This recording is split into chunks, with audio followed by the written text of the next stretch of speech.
Hi, I'm Chris Grimm, and this is Deep Work Fast. Thank you so much for joining me. This is going to be quick because we do deep work fast, 20 minutes or less. That's always my goal. So let me just rush in here. The topic this week is values, love them or leave them. And I really mean that. So let me kind of get into this and connect some dots for you. So if you are feeling any level of dissatisfaction anywhere in your life or work, so let's just sit with that for a sec, right? So any moment in time where there's a level of dissatisfaction, discontent, dissonance, right? Like something doesn't feel right. Maybe it used to feel right, but it doesn't feel right anymore. That can be in relationships, working with people, maybe people you live with. Um, it can be the kind of work you do. It actually can show up at any moment in time.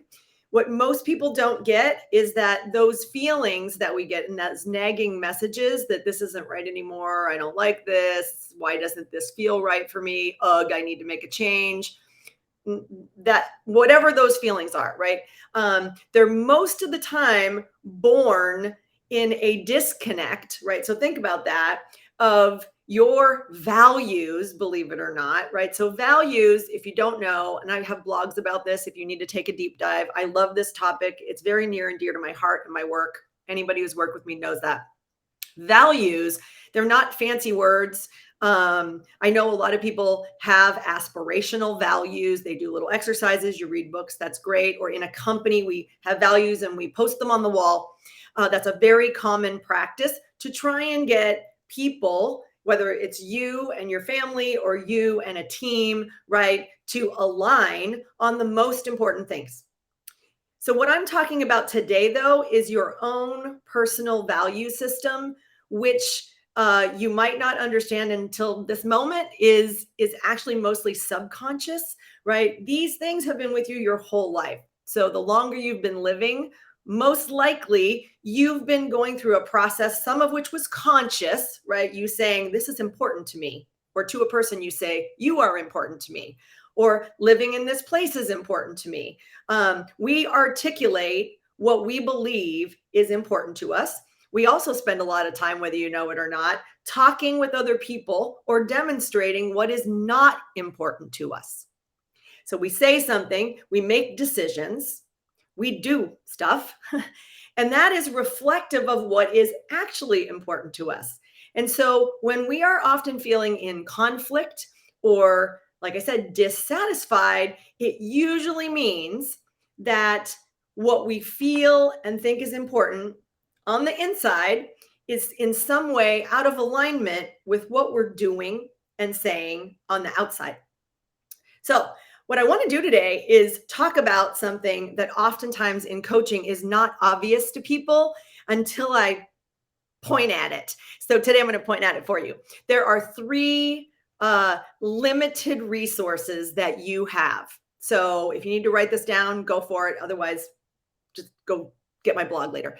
The three limited resources are money. We all know that even though people might be a billionaire, it is going to feel limited, right? It is finite. There's a certain amount there, no matter how much or how little. Time. We all know that time ticks away and you can't get it back, right? So, and then the third one is our energy. And I want to say to a lot of you that many times when I'm coaching people, they're not used to using the word energy unless they're exhausted or they feel energized. But a word or a way to think about this limited resource is your focus. So I want to start with that one, and then we'll work backwards. So the reason I want you to think about these things is we are living out our life, making choices all the time. Even when we don't make a choice, we are choosing something. And all of that is reflective of what is important to us, not just what we say is important to us. So I'm connecting the dots here, everybody. So because we have three categories of limited resources, oftentimes how we spend those resources are a great way for us to kind of audit or assess how aligned we are to our values. So let's think about energy and focus for a minute. I often am pointing out to people that we spend a lot of our energy and focus on whatever it is during the day, right? Whether you work in your home or you work in a job, we spend a lot of time and energy and effort. But let's focus on energy and focus right now on those things. So I want you to think about when you have to concentrate really, really hard, like maybe you're making a PowerPoint or you're fixing something. When you have singular focus on something, you may notice when you like doing that, you get energized by the process, even if it's hard. If you don't like doing it, or if you've procrastinated, or you're doing it with people that you don't like, the energy you have to expend to focus on that and get it done is potentially not going to feel great. And in fact, it might feel like it was kind of sucking your soul, right? You're kind of going, oh, I don't want to do that. I never want to do it again. It feels really bad. So that's one way for you to get a very, very clear understanding about how am I using that resource? How often am I giving my energy and attention and my focus singularly, like right at it, laser like? And then what am I getting from it? Like, am I feeling recharged and good? Like, I want to do more of that? Or am I every day cycling through it and feeling like, ugh, this takes a lot of energy out of me? At the end of the day, I'm depleted. So that's the energy and focus category. Again, it's limited. And I want to make sure you understand this. Well, because you are a human, as far as I know, and we've only got so much in the day, right? We wake up in the morning, we get our coffee. I thought I had my coffee mug. I was going to show you. We get ready, we get into the day, right? And we go until the end, which is usually at night, right? You get something to eat, maybe you watch TV, whatever you do at the end of your day, you sleep. Our sleep, that rest time, is when our body recovers from however we've used the energy and the effort and the focus of that day. So it's something for you to really think about. And like I said earlier, in coaching to you right now, but all the time when I'm with people, I'm like, you probably need to take a look at that. Like, stand back and start to think about how much of my energy and my focus am I putting towards the things and the people that I say are the most important? Or am I spending all that energy and focus on a whole bunch of stuff that I have to do? Maybe I get paid to do, but I don't love it. And then at the end of the day, I'm exhausted and I don't have a lot to give the people and the things I say are the most important. Happens all the time, right? Probably you've said this to people or you've heard other people talk about it. Okay, let's spend some time in the other categories. So that's energy and focus. The other categories I mentioned, let's go to time, right? We got 24 hours in a day. Last time I checked, seems to be going a lot faster than it used to. It is a limited resource. So again, you apply the same thinking if you want to do this exercise. How much time, right? By the way, some people always say to me, isn't energy the same as time? It is absolutely not, right? We operate on a time system that has actual articulation of time. I say, I'm going to be on here at 12:30 Pacific time. And because you know how to use a clock, you figure that out and we're here together. That's why time and energy are not the same. Time is a construct. It organizes our day. And usually that's how we plan meetings. That's how we plan work. So it's often really easy actually to audit this category and say, I can look at my calendar. I can actually look at how I've used my time in the last week or so. And I can actually then audit, like, how much time did I spend on the things that I say are the most important, people and things?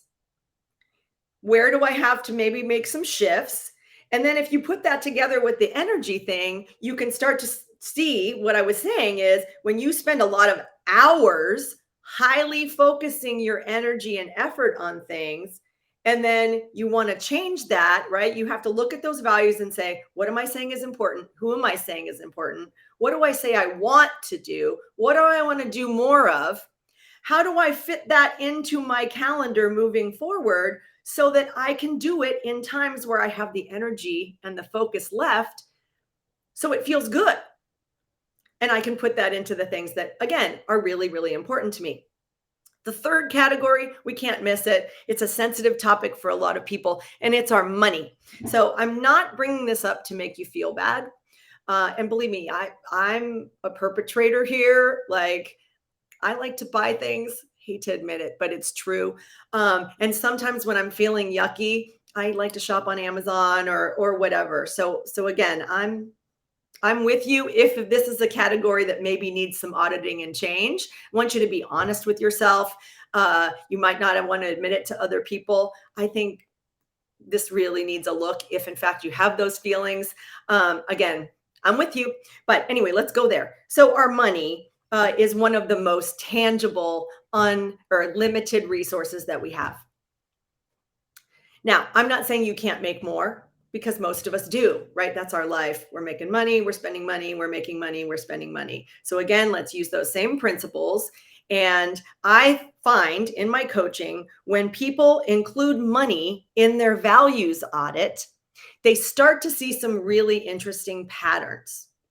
They start to see on a daily basis, I'm just spending stuff, right? I spend money on Starbucks, I spend money on other things.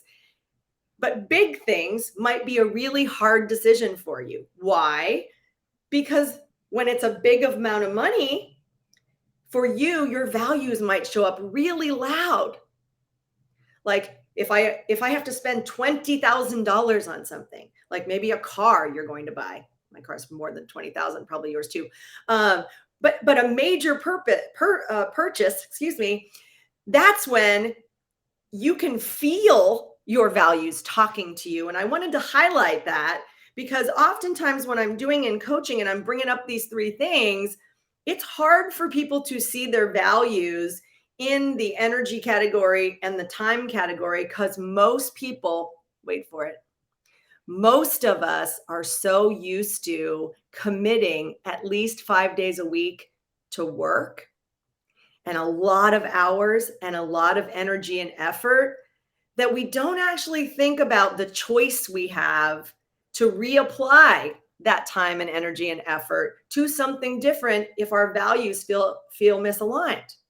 That's why people stay in relationships and jobs that aren't aligned with their values. They don't feel good anymore because we don't know how to do that. We're just used to actually, this is it. This is what I chose. This is the job I've chosen. This is the relationship I've chosen. So even if my values are misaligned, I'm kind of stuck in it because it's overwhelming to change something that feels that big, right? This commitment, these obligations, this process.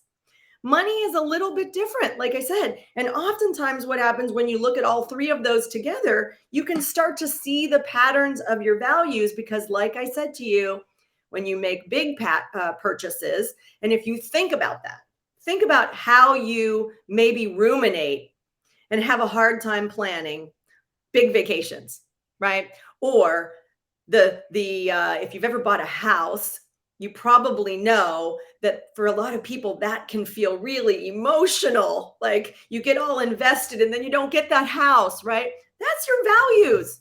Those are those values on the inside, bypassing sometimes your rational brain and telling you what's important. So, look, this is a lot. It's deep work fast. So this is the deep part. I am pushing you to get past shallow thinking around how you use your resources, but also how you think about your life. Because if you have been with me, or if you haven't been through some of these deep work fast, the reason I started doing this is because the trend when I'm working with people one-on-one or on teams is that a lot of people right now are trying to make change and thinking about change in new ways. And I want you to be able to make the shifts and change that you want to make, but I don't want you to make them because other people want you to make them. And I don't want you to make change. The last thing I'll say, which is why the values work is important, is It is not uncommon for people to let the dissatisfaction bubble, to not totally understand it, but feel compelled to make change, quit their job, quit their relationship, quit eating donuts. I don't know, whatever it is for you. But when we do it out of the dissatisfaction, sometimes we can make changes that are not more satisfying. And the reason that happens is because we don't spend enough time thinking about why we're feeling dissatisfied, where we're out of alignment with those values, and how the next set of choices can be different in a way that is going to be predictably better, right? That's what I want for you. I want you to make change that is like you can guarantee that it's going to be better. I want to help you do that. So I made a commitment to be less than 20 minutes and I'm running really close to that. So if this is interesting to you, if you need help, you probably know where to find me or any member of our team. We actually have a values assessment that I adore. It's amazing. Who says that about an assessment? I do.